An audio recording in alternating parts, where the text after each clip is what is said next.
Perpignan s'est retrouvé lors de la dernière journée contre Colomiers et espère enchaîner sur la pelouse de Carcassonne. Carcassonne qui reste sur une défaite à Albert Domecq.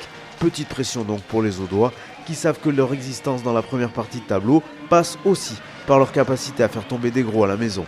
Et pour cela, Christian Labitte peut aligner son équipe type emmenée par son Perpignanais de naissance, Gilles Bosc.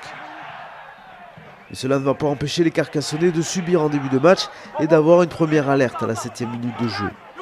3 minutes plus tard, toujours 0-0 au tableau d'affichage, l'USC a un lancement de jeu à négocier en touche au niveau de sa ligne des 40 mètres. On insiste dans l'axe. Les passes sont à plat. Tomo Epo flaire le bon coup et monte en flèche pour intercepter une passe de Gilles Bosc. Et il file inscrire le premier essai de la partie. Carcassonne surpris et refroidi dans ses intentions de jeu. L'essai est transformé. 7-0 pour l'USAP et Perpignan qui va maintenir cet écart de 7 points grâce à la botte de Tom Ecochard qui répond à Gilles Bosc. 9-16, on arrive à la fin de cette première période. Les Carcassonnais subissent et commettent des fautes. L'accumulation est fatale à Pierre Huguet qui écope d'un carton jaune. Le score lui ne bouge plus jusqu'à la pause. Perpignan tient le bon bout. Des Audois secoués sur le terrain et certainement aussi un peu dans le vestiaire. Il faut relancer la machine. Heureusement pour eux, ils peuvent compter sur un Gilles Bosc impérial au but. L'ancien Grenoblois réduit l'écart au retour des vestiaires et il va avoir une munition suite à ce plaquage cathédral de Lucas Bachelier sur Benoît Jasmin. Le flanqueur catalan qui s'en sort très bien avec une simple pénalité. 25 mètres face au poteau, une formalité pour ce Bosc des grands soirs, et l'USC n'est plus qu'à un petit point. Mais comme depuis le début de la partie, elle n'arrive pas à enchaîner pour basculer en tête, Perpignan suit son fil conducteur et attend patiemment les fautes adverses.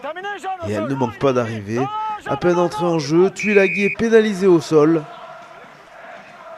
Et Cochard a l'occasion de remettre Carcassonne à 7 points, et il ne s'en prive pas. 22-15, on se dit que cela commence à sentir mauvais pour Christian Labitte et ses hommes. Surtout que Perpignan ne se désorganise pas en défense. On le voit sur cette séquence, le rideau sang et or reste imperméable. Même si la fatigue venant, les fautes se multiplient aussi. Ici, c'est le pilier Enzo Forletta qui met trop de temps à se sortir de la zone plaqueur plaqué. Pénalité. Dans la difficulté, Carcassonne est guidé par un phare dans la nuit nommé Gilles Bosc et son pied chirurgical pour aligner une 7e pénalité.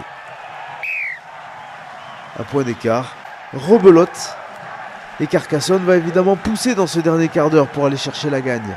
Une percée de Julien Ray l'amène très près de l'embut catalan. Damien Chouli gratte illégalement le ballon et si près de sa ligne, c'est carton jaune contre l'ancien Clermontois. Sagement, les Carcassonnais s'en remettent à leur homme en forme. 73e minute de jeu, l'USC passe en tête pour la première fois du match grâce à la 8e pénalité de Gilles Bosc. Et elle tiendra jusqu'au bout sa victoire. 24-22, Carcassonne revient de loin et peut dire merci à son buteur Gilles Bosc, auteur de tous les points de son équipe. Perpignan peut avoir des regrets en ne repartant qu'avec un point de bonus défensif d'Albert Domecq.